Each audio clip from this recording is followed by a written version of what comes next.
on a chaque jour à peu près 460 morts du cancer ou d'une tumeur maligne. Chaque jour, en gros, 420 morts d'une maladie cardiovasculaire. En gros, 110 morts de maladies de l'appareil respiratoire. On estime également à peu près qu'il y a 27 suicides par jour. Du 1er au 6 août 2020, d'après les statistiques officielles que j'ai consultées, il y a eu en tout et pour tout 47 morts de la Covid-19. C'est-à-dire 7,8 morts par jour.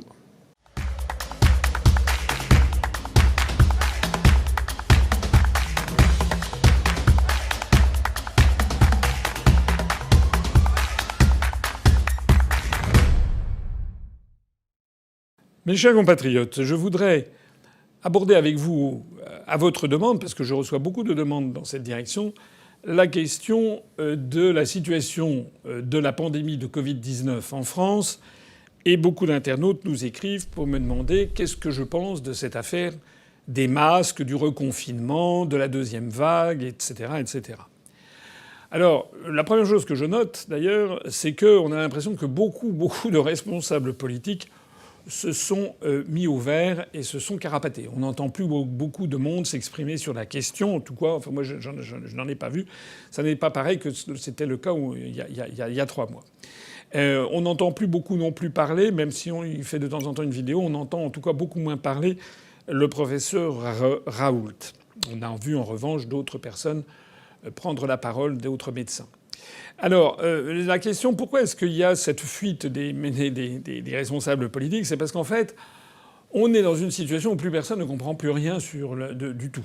Et évidemment, la prudence est en mer de sûreté. La prudence veut qu'on n'en parle pas parce que les gens se disent si je parle et puis que je prends une telle ou telle position et que je suis ensuite démenti par les événements, j'aurai l'air d'une cruche.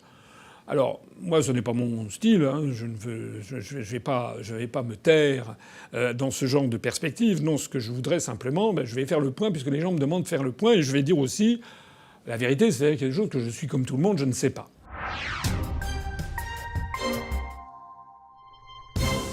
Il y a des choses quand même qui sont certaines. La première chose qui est certaine, c'est que le gouvernement français se paye la tête des Français. Mais alors dans des grandes largeurs. Parce qu'il faut quand même revenir au commencement. S'il y a actuellement une atmosphère détestable en France sur cette question, et si les Français ne croient plus ce qu'il leur est dit, ça n'est pas pour rien. C'est bien parce qu'il y a eu des événements auparavant.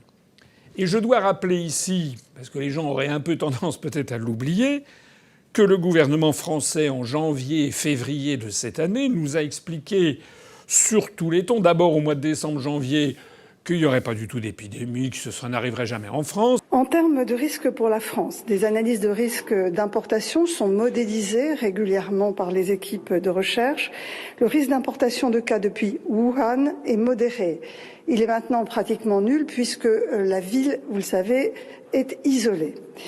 Les risques de cas secondaires autour d'un cas importé sont très faibles et les risques de propagation du virus dans la population sont très faibles. Et puis ensuite, au mois de janvier et février, qu'il ne fallait pas porter de masque, que ça ne servait à rien. Doivent être équipés les professionnels de santé qui exercent en établissement de soins, les professionnels de santé libéraux, les personnes contaminées et les personnes vulnérables. L'usage des masques en dehors de ces indications est inutile. On se souvient d'ailleurs des propos qu'avait tenus Mme Sibeth Ndiaye, la porte-parole du gouvernement, dont M. Macron s'est passé de ses services il y a quelques semaines. Madame la porte-parole du gouvernement avait expliqué qu'on risquait de se contaminer en portant des masques. On ne doit pas acheter de masques et d'ailleurs on ne peut pas en acheter puisque nous avons donné des instructions aux officines de pharmacie pour qu'elles ne distribuent des masques que sur prescription médicale ou qu'aux professionnels de santé. Les masques ne sont pas nécessaires pour tout le monde.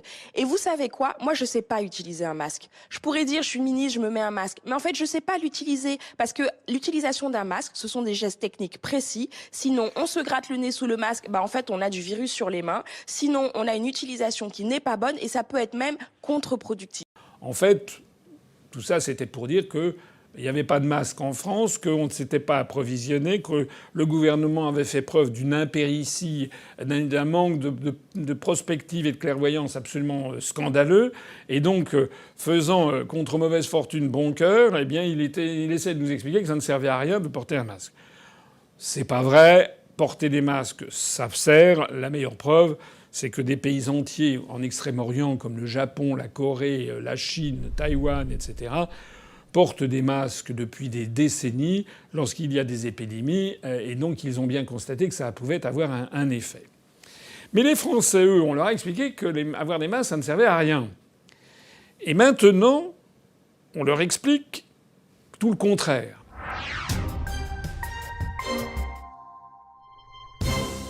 Alors, c'est pas seulement qu'on leur explique, c'est que dans un cas comme dans l'autre, si on n'est pas d'accord, on a l'impression de commettre un véritable sacrilège.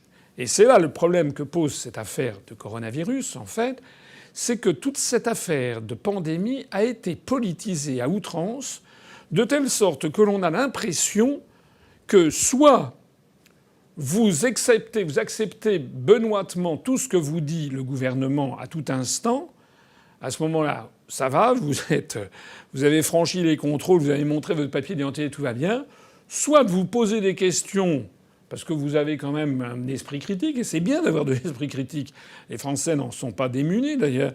Et à ce moment-là, dès que vous commencez à formuler des questions, à ce moment-là, c'est comme si vous commettiez l'abomination de la désolation, un véritable sacrilège. Donc on ne peut plus parler de quoi que ce soit. C'est pas parce qu'on ne peut plus parler de quoi que ce soit publiquement qu'on n'en parle pas en privé. Et en privé, je n'entends autour de moi que des gens qui parlent de ça. Et il faut bien l'avouer, même si ça n'est pas à 100%, il y a quand même une très grande majorité des Français, du moins une grande majorité des Français, du moins de ce que je vois, qui se plaignent de cette affaire de masques qu'on leur fait porter maintenant alors qu'il fait extrêmement chaud, c'est extrêmement pénible, qu'on veut leur faire porter, bientôt ça sera 24 heures sur 24, même la nuit, même dans sa chambre à coucher, même sous sa douche. Enfin, on en est maintenant à vouloir porter un masque en plein air, alors même qu'il y a quand même une autre vérité fondamentale, c'est que le nombre de morts a considérablement diminué. Et il faut s'en réjouir. Alors certes, on nous explique qu'il y a une augmentation depuis l'arrivée de la deuxième vague. Alors certains disent qu'il y a une deuxième vague, donc le professeur Raoult s'était planté. C'est une fantaisie, l'idée d'une seconde vague. Non, mais on peut tout imaginer, on peut avoir de l'imagination surtout, mais c'est de la science-fiction. J'ai l'opinion que si vous voulez des infections respiratoires dans lesquelles il y a des secondes vagues, il n'y en a pas. Donc je ne vois pas pourquoi il y en aurait pour celle-là, quoi. Non, les gens font un peu un fantasme sur la grippe espagnole. Donc ils se fixent. Mais la grippe espagnole, c'est le grand guignol qui sert à faire peur aux gens. Comme si le fait que M. Raoult avait laissé entendre qu'il n'y aurait sans doute pas de deuxième vague, comme si ce fait qui d'ailleurs le contraire n'est pas avéré, on ne sait pas s'il va y avoir une deuxième vague ou pas de deuxième vague, comme si à partir du moment où il aurait pu se tromper d'ailleurs sur tel point, ça veut dire que tout ce qu'il a pu dire dans tous les domaines partout ailleurs était faux. Mais en appliquant cette jurisprudence, le gouvernement français ayant expliqué qu'il n'y aurait pas de première vague et qu'il n'avait pas besoin de masque, tout ce que peut dire le gouvernement français est nul et non avenu. C'est d'ailleurs le sentiment de beaucoup de Français.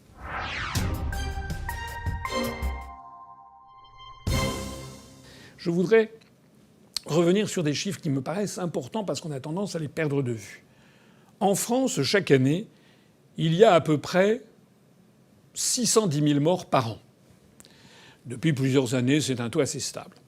Ça veut dire, si vous divisez par 365, 1671 morts par jour en moyenne en France. Bon. Du 1er au 6 août 2020, d'après les statistiques officielles que j'ai consultées, il y a eu en tout et pour tout 47 morts de la Covid-19. C'est-à-dire 7,8 morts par jour. On est à une moyenne journalière de 1671 morts, toutes morts confondues.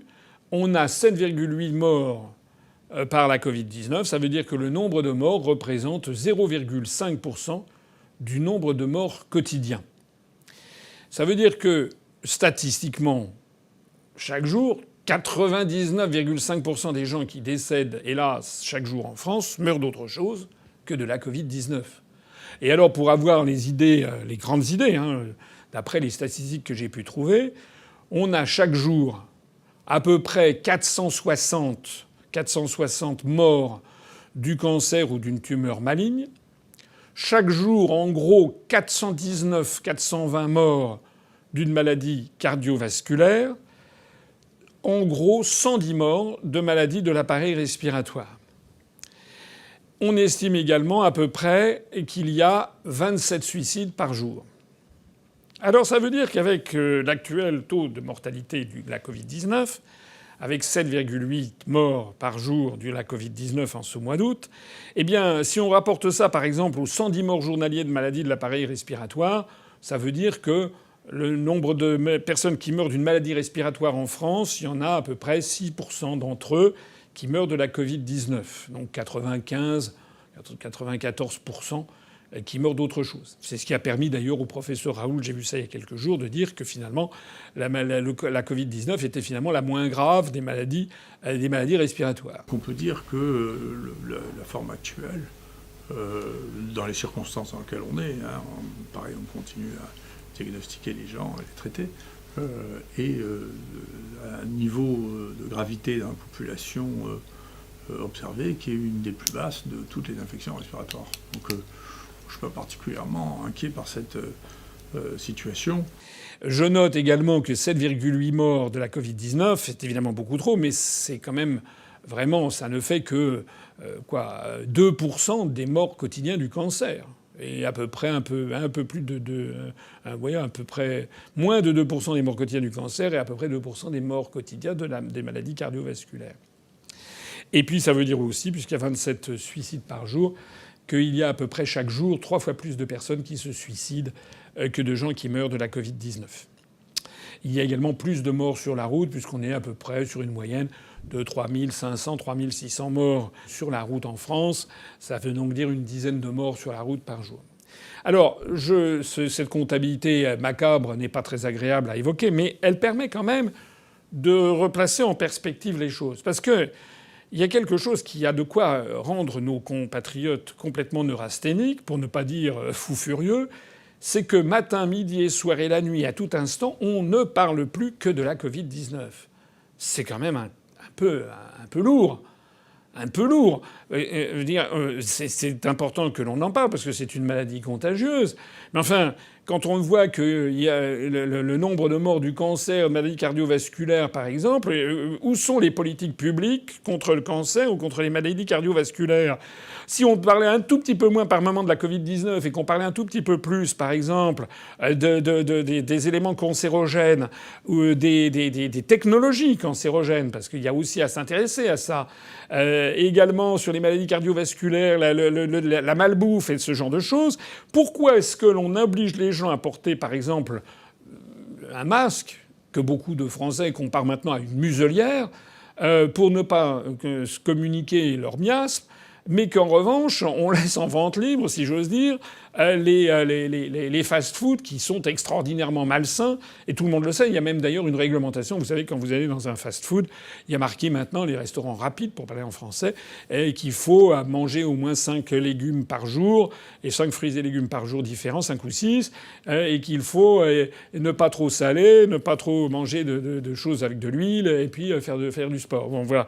Ça veut donc bien dire qu'il y a quelque chose, mais c'est très faible, finalement, comme mesure d'accompagnement pour lutter contre une maladie qui est beaucoup plus mortelle, en fait.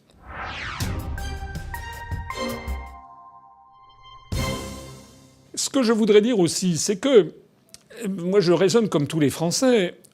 J'ai l'impression qu'on me dit une chose et son contraire de façon permanente. C'est le en même temps macronien. On me dit à la fois que le confinement était fait pour empêcher qu'il y ait un engorgement des hôpitaux parce qu'on n'était pas en mesure de traiter. D'accord. Il est vrai que probablement le confinement a peut-être retardé le pic de l'épidémie, l'a peut-être lissé. Mais là aussi, il y a des données très compliquées. Si on compare le nombre de personnes mortes du Covid-19 par millier d'habitants en France et en Suède, on a des résultats qui ne sont pas très convaincants pour la France, sachant que la Suède n'a pas procédé au confinement. Bref. En attendant, ce sont des querelles d'experts, mais on ne peut pas à la fois dire que c'était fait pour ça, mais qu'il est important d'avoir une immunité croisée ou une immunité de groupe, et à la fois dire qu'il va falloir porter un masque presque ad vitam aeternam. C'est-à-dire que qu'est-ce qu'on veut en fait ? Qu'est-ce que veut le gouvernement ? Moi, ce que je sais en tout cas, c'est que il y a un véritable sentiment qui s'est beaucoup développé, pas seulement en France, c'est également le cas en Allemagne où il y a eu une manifestation très importante à Berlin, au Royaume-Uni où il y a eu la même chose. Il y a quand même un sentiment très délétère qui s'est répandu dans la population, c'est qu'en fait derrière ces précautions qui sont d'autant plus étranges qu'on nous impose un masque alors qu'il n'y a à l'évidence plus d'épidémie en ce moment, alors que lorsqu'elle battait son plein, on nous expliquait qu'il fallait pas porter de masque, donc il y a de quoi rendre les gens dingues.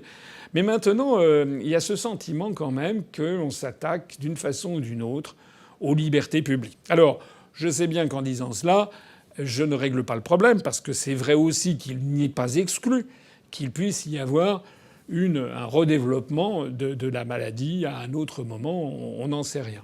Mais est-ce que ce redéveloppement de la maladie serait forcément négatif dans la mesure où il faut bien avoir une immunité croisée ? Je ne sais pas.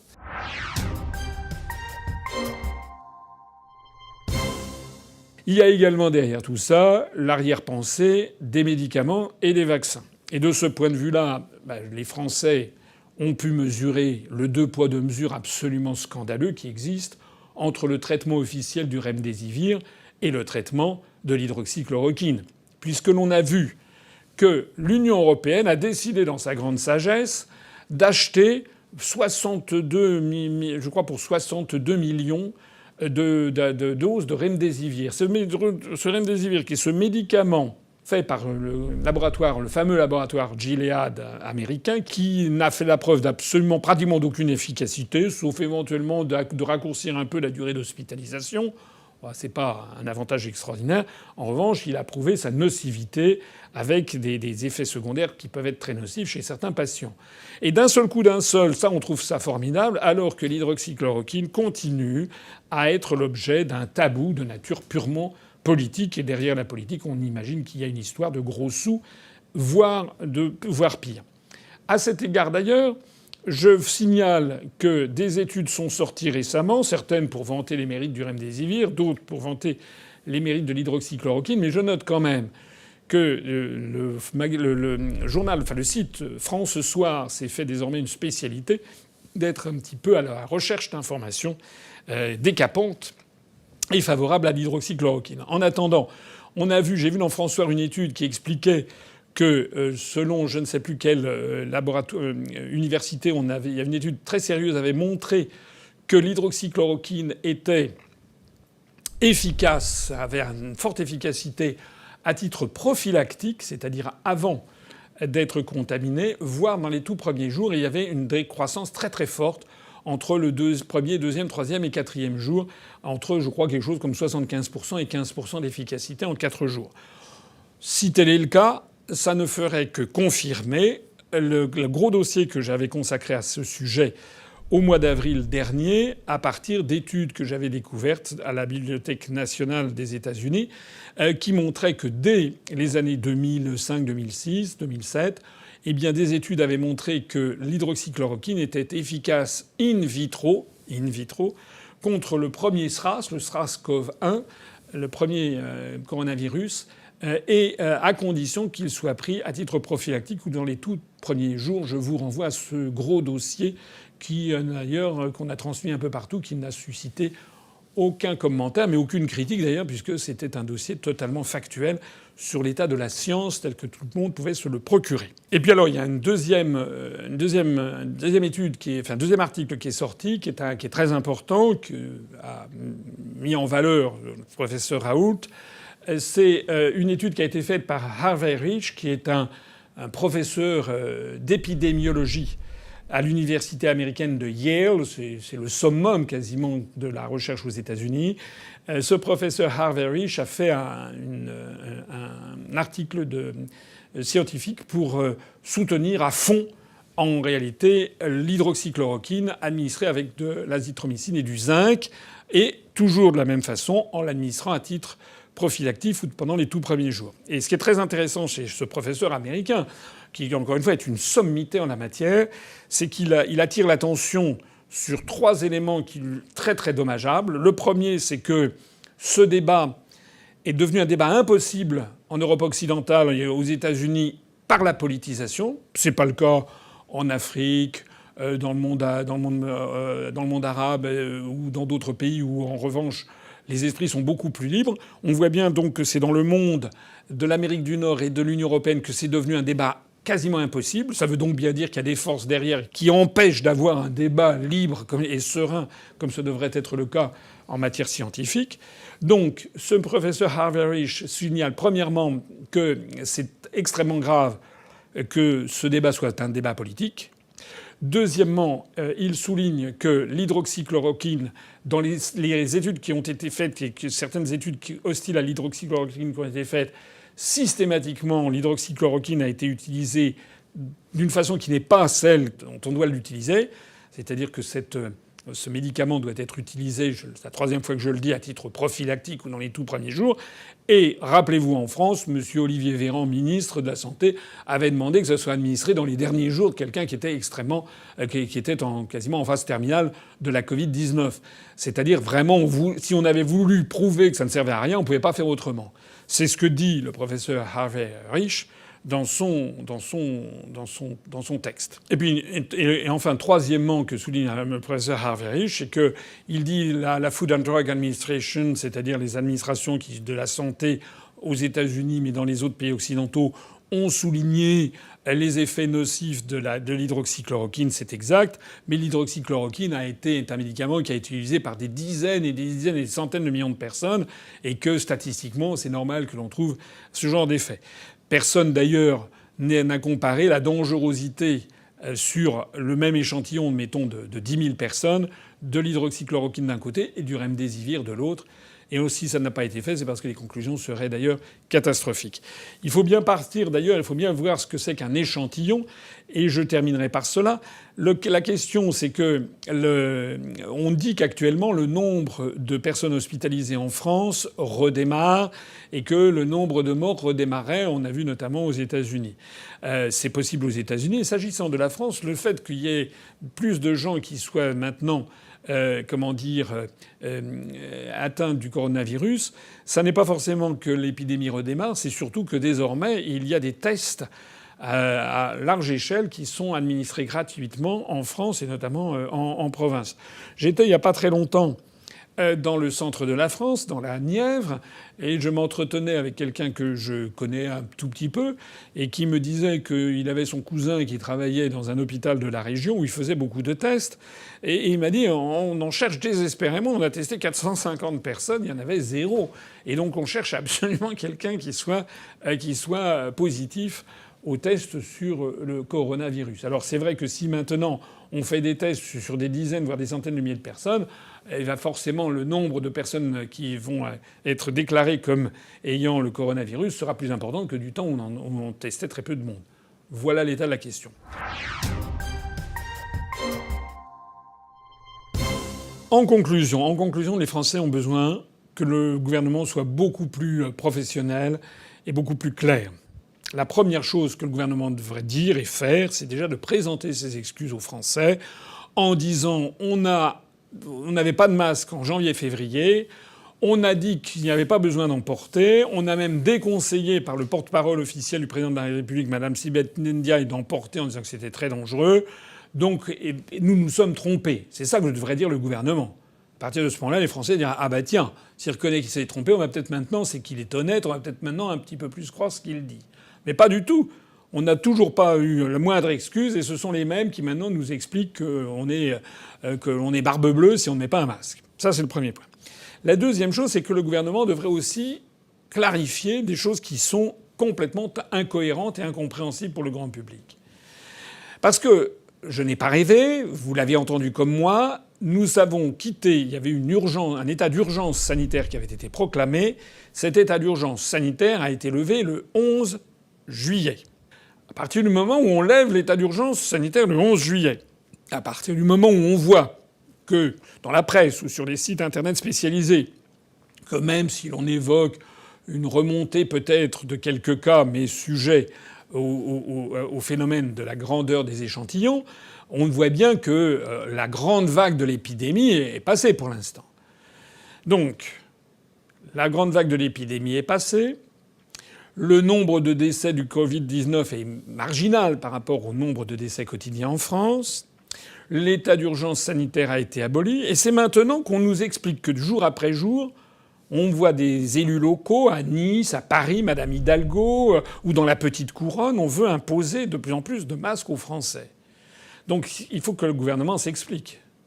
Comment peut-on à la fois lever l'état d'urgence sanitaire et imposer les masques? Il y a un truc qui n'est pas compréhensible.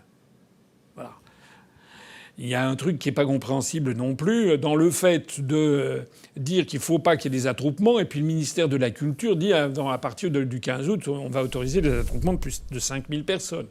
D'ailleurs, si j'ai bien vu, le ministère de la Culture, après avoir dit ça avant-hier, fait maintenant machine arrière et dit non, en fait, bon. Alors, soyons justes. C'est un virus nouveau. Tous les gouvernements à travers la planète font un peu du tâtonnement face à cette évolution. Le fait que tout ne soit pas parfaitement comme sur des roulettes depuis le début, ça peut s'expliquer parce qu'il faut être juste et on découvre.